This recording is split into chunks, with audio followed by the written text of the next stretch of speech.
The morning of my brother's rehearsal dinner, I spent 45 minutes helping my 6-year-old daughter pick out the perfect daisy barrettes. She had practiced her slow flower girl walk down our hallway for 4 months. She held her little handmade wicker basket like it was the most important job in the world. We pulled up to the massive white columns of the Charlotte Country Club. My phone buzzed before I could even unbuckle her car seat.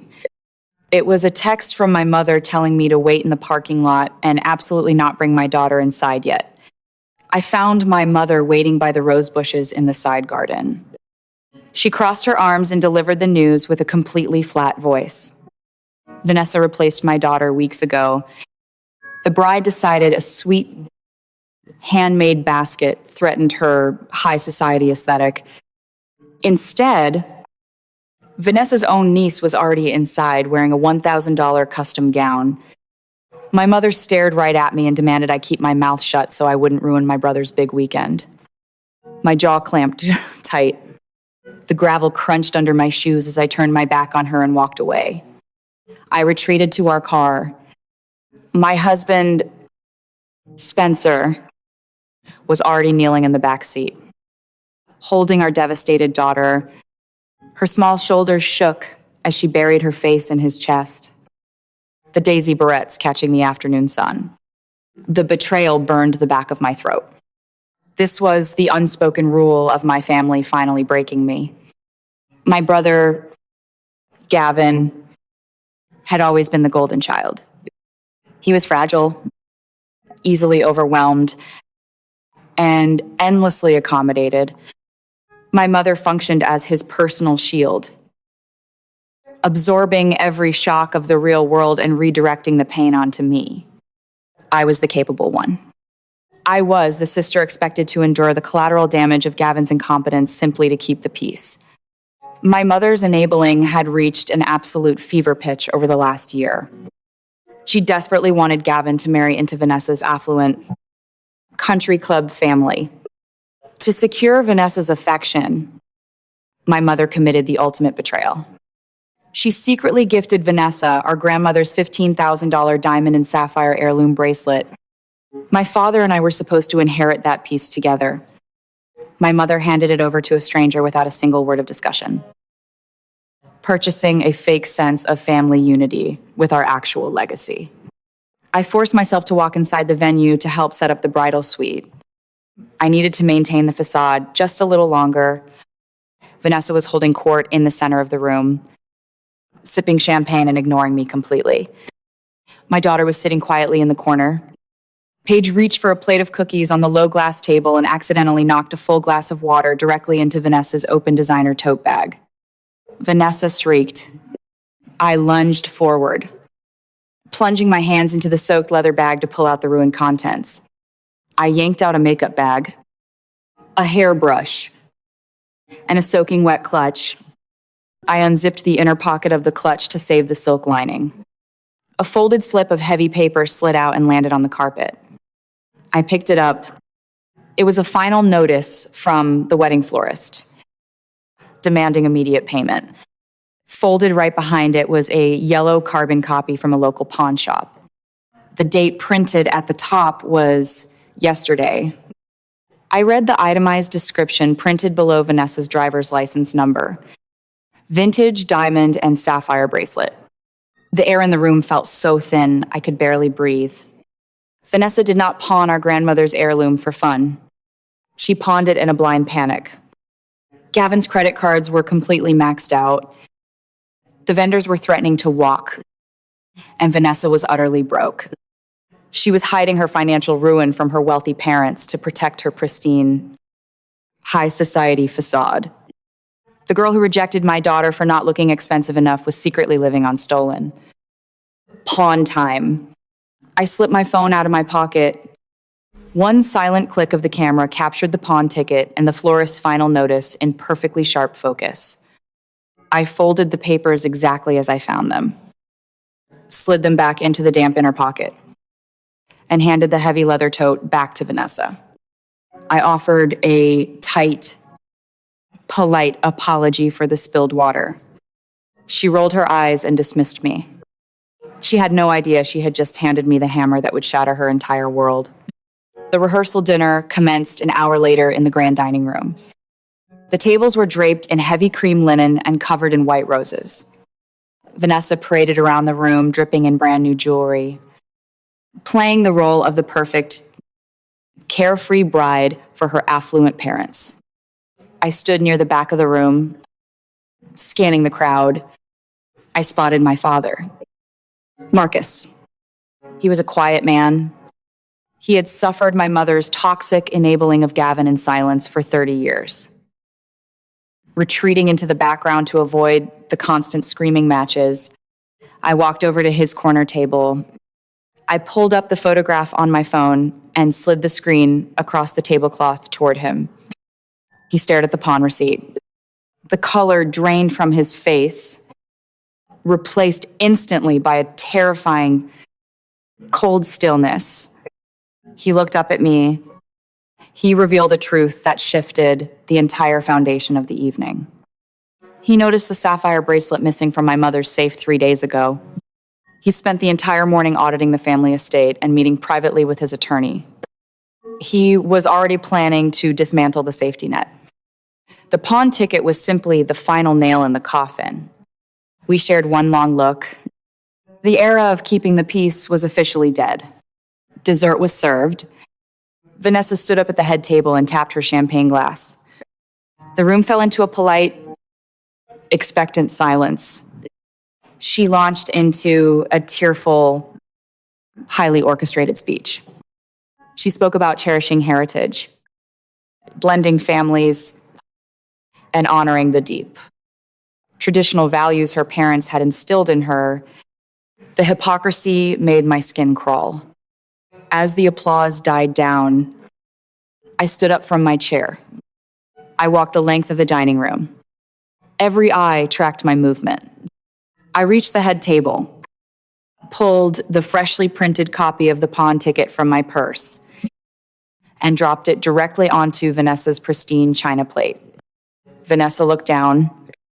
Her carefully constructed smile collapsed. She gasped, her hands shaking as she desperately tried to cover the paper with her napkin. My mother stood up, her face turning purple as she prepared to scream at me for ruining the toast. My father stood up. He did not yell. His voice was a deadpan, devastating rumble that carried to every corner of the silent room. He announced to Vanessa's parents the bridal party and the entire room that the bride was a thief. And his son was entirely complicit. My mother shrieked for him to stop. He ignored her completely. He reached inside his suit jacket and pulled out a thick, freshly notarized document. He slapped the trust amendment onto the table next to the pawn ticket. He looked Gavin dead in the eye and publicly revoked his inheritance.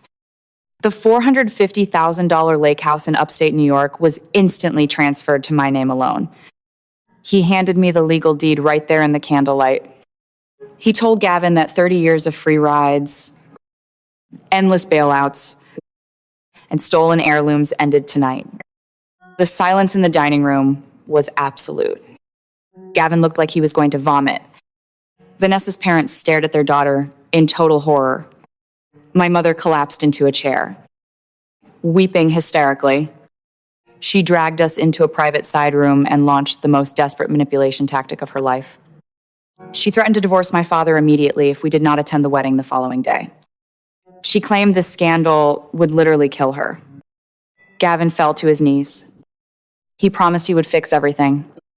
He lied straight to Vanessa's wealthy parents, claiming my father was suffering from a severe dementia episode and that the trust fund was perfectly secure. He begged us to just show up and smile for the 200 guests arriving tomorrow. My father and I agreed to attend the reception purely to prevent my mother from faking a medical emergency. We arrived at the country club the next evening. The reception was a lavish $80,000 spectacle. Vanessa was desperately trying to hold her shattered facade together. We stood near the edge of the ballroom. A photographer began arranging the immediate family for the formal portraits. My daughter took a step forward. Vanessa immediately signaled the venue coordinator. The coordinator stepped into our path and coldly informed us that Morgan and Paige were strictly excluded from the private family photo session. Vanessa was locking my 6-year-old out of the family history to punish me. She thought she was asserting dominance. She forgot I held the executioner's blade. I realized immediately why Gavin was so desperate for us to attend. He needed the venue to believe his trust fund was still active to cover the final wedding bill. I walked straight past the photographer and headed directly for the venue's main office. I found the event manager stressing over a clipboard. I handed her the court-stamped trust revocation my father had finalized the day before. The manager frowned, confused. I informed her that the Gavin Trust, the entity paying for the massive open bar and catering tab, no longer legally existed. The manager sprinted to her terminal. She tried to run Gavin's card on file for the remaining $40,000 balance. The machine beeped a harsh, flat rejection. It declined instantly. I turned around and walked back into the ballroom. I headed straight for the DJ booth. Gavin saw me moving. Panic flared in his eyes. He abandoned his bride on the dance floor and rushed toward me, raising his hands to physically grab the microphone away. Spencer stepped directly into his path. My husband squared his shoulders and delivered a brutal, immovable chest bump that sent Gavin stumbling backward into a cocktail table. Spencer stared him down. Let her speak. Gavin. I picked up the microphone. The music faded out. The entire room turned to look at me. I offered a bright, cheerful smile to Vanessa's wealthy parents sitting at the VIP table. I warmly congratulated them on their incredible generosity. I announced to the entire ballroom how beautiful it was that the bride's parents stepped up to personally fund the entire $80,000 wedding themselves. Especially since Gavin's trust fund was permanently revoked yesterday and my father would not be covering a single dime. The venue manager marched out of the office behind me. She signaled the bartenders. The heavy metal shutters slammed down over the open bar. The event manager grabbed the DJ's arm and cut the music completely. She loudly demanded Vanessa's parents produce a platinum card immediately, or the entire party would be evicted for non-payment. The ballroom erupted into sheer, unadulterated chaos. Vanessa's high society facade violently shattered into a million pieces. Her mother started screaming at Gavin. Her father demanded an explanation. Vanessa stood entirely alone on the dance floor, her custom dress suddenly looking like a cheap costume. Spencer scooped our daughter up into his arms, expertly shielding Paige from the vicious screaming match echoing off the marble floors.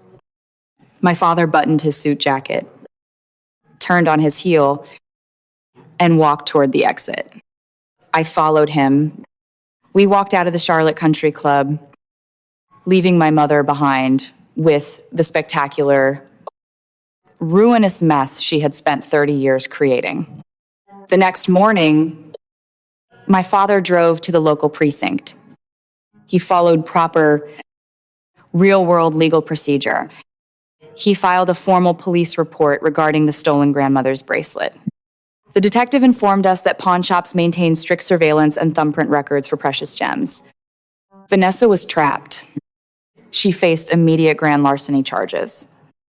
She was forced to surrender the pawn ticket, and the police recovered the heirloom 3 days later. Gavin was left completely destroyed. He was legally cut off from the family fortune, permanently tied to a toxic, broke thief, and buried under $80,000 in wedding debt that his furious in-laws refused to pay. The consequences of their cruelty were absolute and irreversible. On the quiet drive home that Sunday, my daughter slept peacefully in her car seat. I watched my father looking out the passenger window. His shoulders dropped. He took a deep, steadying breath. He looked lighter than he had in decades. The judge ultimately sentenced Vanessa to 3 years of strict probation and 100 hours of community service for the theft. The court ordered her to pay full restitution for the legal fees required to recover the bracelet. Her parents were so humiliated by the public country club scandal that they quietly relocated to Florida. Cutting Vanessa off from their own financial support, Gavin tried to reach out to me 6 months later. He left a pathetic, weeping voicemail begging for a small loan to keep their apartment. I listened to his voice crack. I felt absolutely nothing. I hit delete and went back to cooking dinner for my family. I sit here today, watching the morning sun reflect off the delicate sapphire stones of my grandmother's bracelet clasped around my wrist. The chaos of that weekend feels like a lifetime ago. My father comes over for Sunday dinners now, sitting at our table, laughing with my daughter, entirely free from the screaming matches and the suffocating tension of my mother's house. We built a new life entirely from the ashes of the old one. Surviving a family system built on toxic enabling forces you to confront the darkest parts of human nature. You realize that the people demanding your silence are never doing it for love, they are doing it for control. Through the wreckage of my brother's wedding, I learned 3 unbreakable rules about family: dignity and survival. First, there is a massive difference between keeping the peace and keeping their secrets. Every time you bite your tongue, swallow your anger and accept disrespect to maintain harmony. You are paying a silence tax with your own self-respect. You shrink yourself to keep toxic people comfortable. Eventually, that tax bankrupts your soul. Real peace requires brutal, uncomfortable honesty. If the truth destroys a relationship, that relationship was actually a hostage situation. Second, narcissists do not fear your anger. They actually crave it. When you scream, cry, or beg for them to understand your pain, you hand them the exact ammunition they need to play the victim. They will twist your emotional reaction to prove to the world that you are the unstable one. The only weapon that destroys an entitled bully is cold. Undeniable, physical proof. You do not argue with a thief. You drop the pawn receipt on their plate and let the consequences do the talking. Third, establishing boundaries is not an act of betrayal. Society conditions us to believe that blood requires endless loyalty, no matter how much abuse you suffer. That is a lie designed to protect abusers. Walking away from your family does not mean you failed to love them. It means you finally gathered the courage to love yourself and your children more than you fear their dysfunction.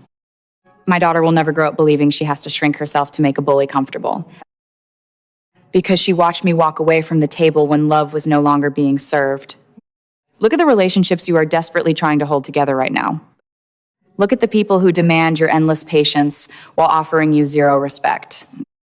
Are you actually keeping the peace? Or are you just keeping their secrets? Let me know your thoughts down in the comments below. If this story gave you the clarity and the courage to finally set the boundary you have been dreading, hit the like button and share this with someone who needs to hear it. Stay strong. Protect your peace. And never let anyone pawn your worth. Wow. Okay. Let's take a collective breath. I know exactly what you are screaming at the screen right now. You are sitting there shouting, why on earth did Morgan and her father put up with this nonsense for 30 years? Why did it take a stolen $15,000 bracelet to finally cut the cord? It is so easy to judge from the outside. But let's step back and break down the actual mechanics of what just happened. In psychology, we call their situation the slot machine effect, or intermittent reinforcement. When you are raised in a family that uses you as a human shield to protect a golden child like Gavin, they do not abuse you 100% of the time. If they did, you would just leave.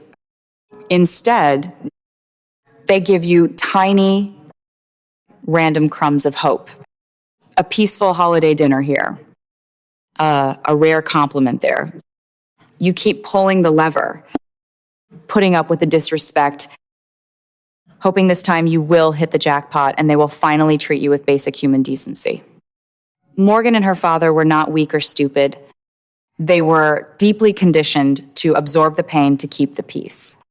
But once that spell broke, this story became an absolute masterclass in financial self-defense.